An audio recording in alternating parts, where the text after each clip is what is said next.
आज मुझे कुछ एहसास हुआ कि अपने मन को बातों को बताना चाहिए किसी को। तो मैं सोचा कि मैं बताऊँ सभी को।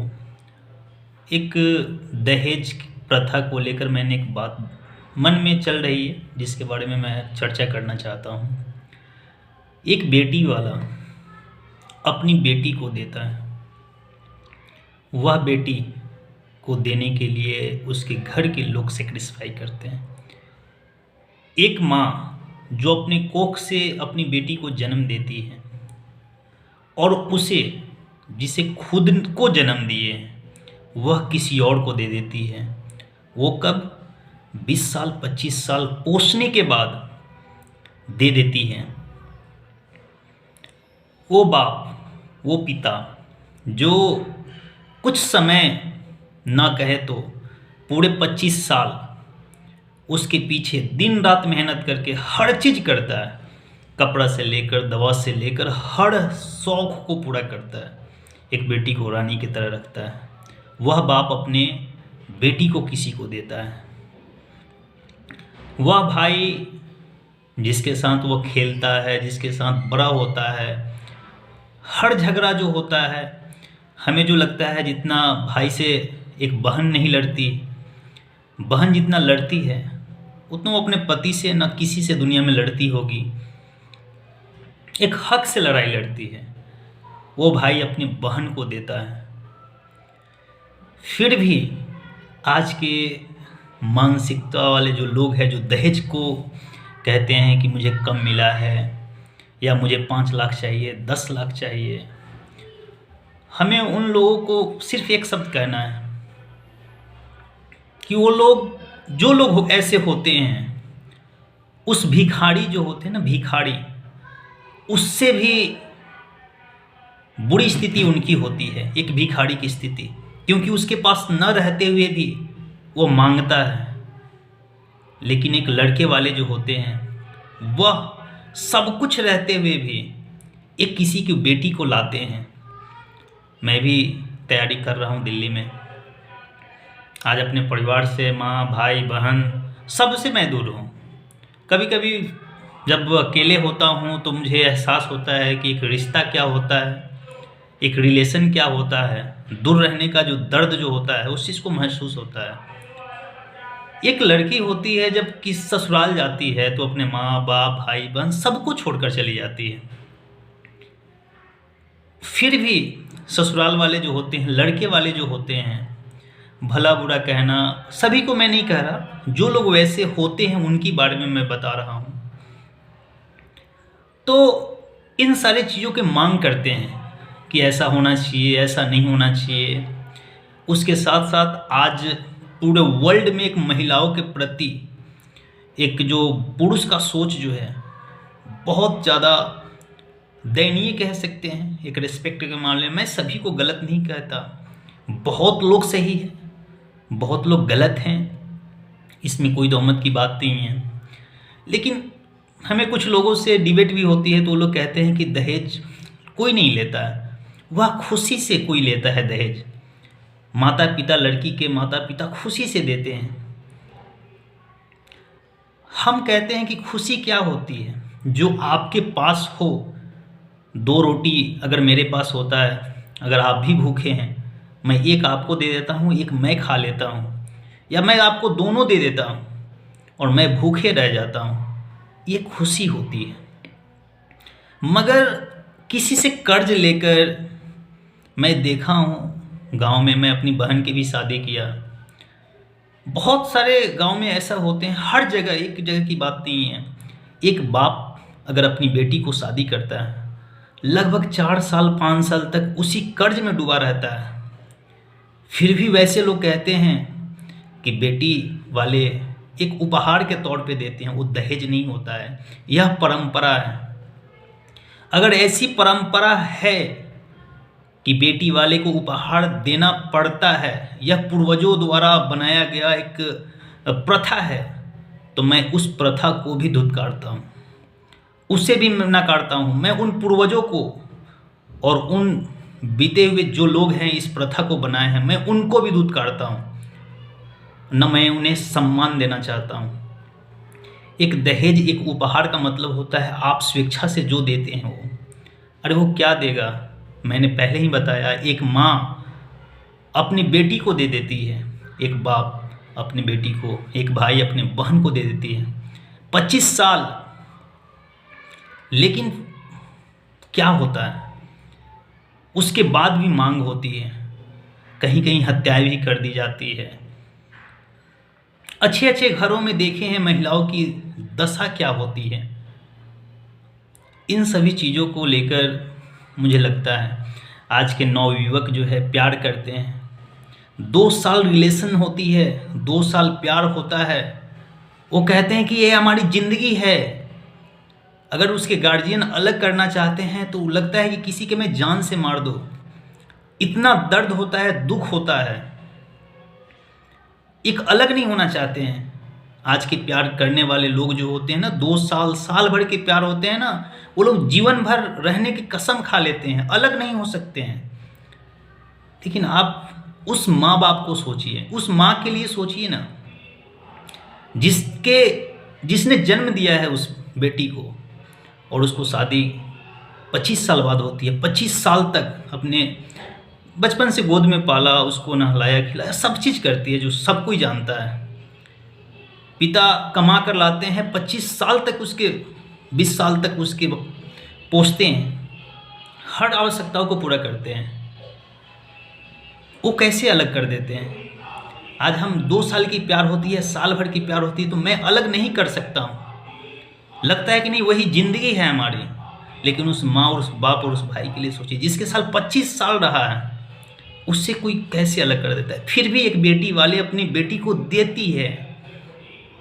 एक शादी, एक बंधन बनाया गया है, उसके अनुसार वो जाती है ससुराल, और उस घर से रिश्ते तक टूट जाते हैं। आने वाले 10 साल, 20 साल, 25 साल बाद आना जाना बहुत कम हो जाते हैं। ये सारी चीज़ें हैं। वो कैसे माँ रहते होगी, वो कैसे बाप, वो कैसे भाई रहते होंगे। और लड़के वाले कहते हैं कि दहेज एक उपहार है। मैं उस दहेज लेने वाले पिताओं से और उन लड़कों से मैं एक चीज़ कहना चाहता हूँ, आप उस भिखारी से भी कमज़ोर हैं। एक भिखारी जो होता है ना, अगर कोई मांगता है, एक भिखारी मांगता है, अगर वह नहीं देता है, एक भिखारी आपसे अगर मांगता है, अगर आप नहीं देते हैं तो हंस कर रह जाता है, और किसी दूसरे के लिए कहता है कि कोई दूसरा आएगा। उसके पास नहीं होने के बावजूद भी उसकी बड़ी दिल इतनी होती है।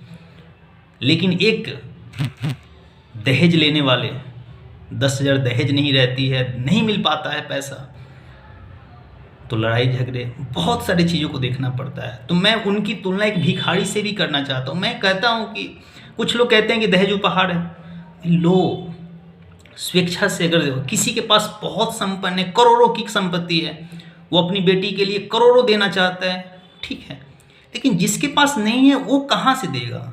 उसके लिए कम से कम सोचना चाहिए कि सब कुछ जो दे रही है बेटी के अलावा दुनिया में होता क्या है। एक बेटी जो होती है, कहा जाता है कि एक इस धरती का निर्माण जो है हर चीज़ों को मिलाकर होता है। लेकिन एक लड़की, एक महिला, एक औरत न रहे तो सब कुछ नष्ट आपकी हो सकती है। इन चीज़ों की समझने की आवश्यकता है। आप बाहर कितना भी कमाते हैं, कुछ भी करते हैं, लेकिन महिला घर को संभालती है, बच्चे को जन्म देती है। एक बच्चे को जन्म देने में इतनी तकलीफ़ें होती है, वो माँ, वो महिलाएं, वो लड़की समझ सकती है। 14 साल के बाद में उसके साथ जो प्रॉब्लम होती है, और जीवन भर जो होती है, पीरियड जिसे कहा जाता है, उसको 14 साल से उस दर्द को झेलती है। वो एक लड़की है। घर को मंदिर बनाती है। जिस घर में एक लड़की नहीं होती है, वो घर उस शमशान की तरह होता है। उस लड़कियों के साथ, उनके साथ इतने भेदभाव होते हैं। तो हमें इस चीज़ को समझने की आवश्यकता है, क्योंकि बेटी बचाओ बेटी पढ़ाओ बहुत सारी योजनाएं चालू होती है, समाप्त होती है। आज की डेटा कुछ है, लड़कियां मर जा रही है, बच्चे जन्म ले रहे हैं, उनकी कम उम्र में शादी हो रही है, शिक्षा की अभाव है। तो इन सभी चीज़ों को समझने की आवश्यकता है। ये पूरी बात मैं इसलिए बता रहा हूँ, कम से कम एक बेटी को, अगर आप किसी की बेटी को आप लाते हैं शादी करके, तो उससे ये उम्मीद ना रखें कि वो मुझे और कुछ दे, क्योंकि जो बेटी अपनी दे देती है ना, उससे ज़्यादा दुनिया में कोई नहीं दे सकता है। एक माँ बाप को कहा जाए कि आपकी बेटे को मैं 2 महीना चाहे 2 साल चाहे हमेशा के लिए मैं अपने घर पे रखना चाहता हूँ, अगर बेटी वाली कहती है तो दुनिया उसे घर जमाई बोलते हैं, और उसे समाज गाली तक देती है कि देखो माँ बाप को छोड़कर चला गया यह बेटा कैसा निकम्मा है, कैसा संस्कार है कि माँ बाप को छोड़कर चला गया। आज माँ बाप से अलग अगर बेटा रहता है अपनी पत्नी के साथ, तो समाज कहती है, माँ बाप कहते हैं कि बिगड़ गया है और पत्नी के साथ रह रहा है, माँ बाप के साथ नहीं रह रहा है। आप वो चीज़ सोच कर, उन माता पिताओं से मुझे अनुरोध है कि उस चीज़ पल को सोचिए जिसकी बेटी को आप जीवन भर के लिए उससे अलग कर देते हैं और हमेशा अलग रखते हैं। इन चीज़ों की सोचने की आवश्यकता है। और दहेज प्रथा एक समाज की इतनी बुरी चीज़ें हैं ना, जो आज सब कोई उसमें जकड़ कर मर रहा है। इसलिए आपसे अनुरोध है कि इन चीज़ों को कम करें प्लीज़, और महिलाओं का सम्मान करें, उनके दुखों को समझें। मैं सभी, कुछ लोग गलत होते हैं, लेकिन जो सही है उनका अधिकार तो आप ना छीने ना। जो सही है कम से कम उनका अधिकार आप दिलाएं, वो आपका हक है। अगर वो आपकी बहू है तो भी एक औरत ही है, बेटी है, बेटी आपकी बेटी किसी न किसी घर की बहू बनेगी, और जो औरत है वो किसी न किसी दिन माँ बनेगी। तो इन चीज़ों की समझने की आवश्यकता है। कहने के लिए तो बहुत कुछ है, बट बहुत कुछ कहा नहीं जा सकता है, कम शब्दों में लोगों को बताना चाहता हूँ मैं। इसलिए आप लोग से रिक्वेस्ट है कि कम से कम महिलाओं का सम्मान करें, उनके द्वारा जो दिया गया है चाहे उनका जो आदर करें, उनकी इच्छाओं की पूर्ति करें, यही हमारी अनुरोध रहेगी।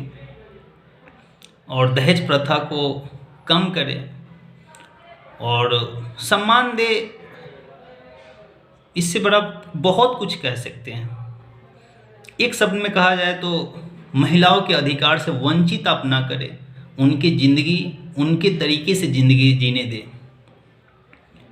हम बेटे हैं, कुछ भी कर लेते हैं, कहीं जाना है कहीं आना है, कोई फ़र्क नहीं पड़ता है। लेकिन आज कुछ ऐसी समाज की भावनाएं होती है, एक मर्द 10 औरत से भी बात करती है तो अब मर्द को उस समाज में एक अच्छे नज़र से देखा जाता है, एक अच्छे नज़र से देखा जाता है।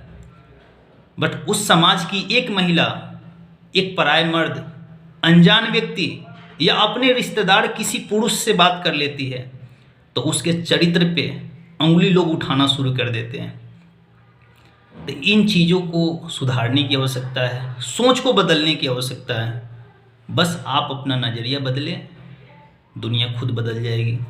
और महिलाओं के अधिकार से, उसके अधिकार से वंचित ना करें, क्योंकि उसकी ज़िंदगी आपके हाथ में देने का मतलब नहीं होता है कि उसकी ज़िंदगी के आप मालिक हैं। उसको जन्म देने वाली माँ है, वो अधिकार कर सकती है। भगवान हैं, एक इंसान की जो संरचना करते हैं वो हो सकती है, लेकिन आपका कोई अधिकार नहीं है कि किसी महिलाओं का या किसी की, आपकी बीवी हो या बहन हो या माँ हो, उसके अधिकारों से आप वंचित करें। धन्यवाद। अगर कुछ ऐसी बात से अगर किसी को अगर चोट पहुँचे हमारी बातों से, उनसे भी मैं क्षमा चाहता हूँ, क्योंकि मैं नहीं चाहता हूँ कि मेरे से किसी को तकलीफ़ हो और इन शब्दों से किसी को कुछ दिक्कतें अगर आती है तो मुझे माफ़ी चाहिए। बट मेरा जो सोच है, मेरा जो अपना ओपिनियन थिंक है, मैं आप लोगों के समक्ष रखा। धन्यवाद।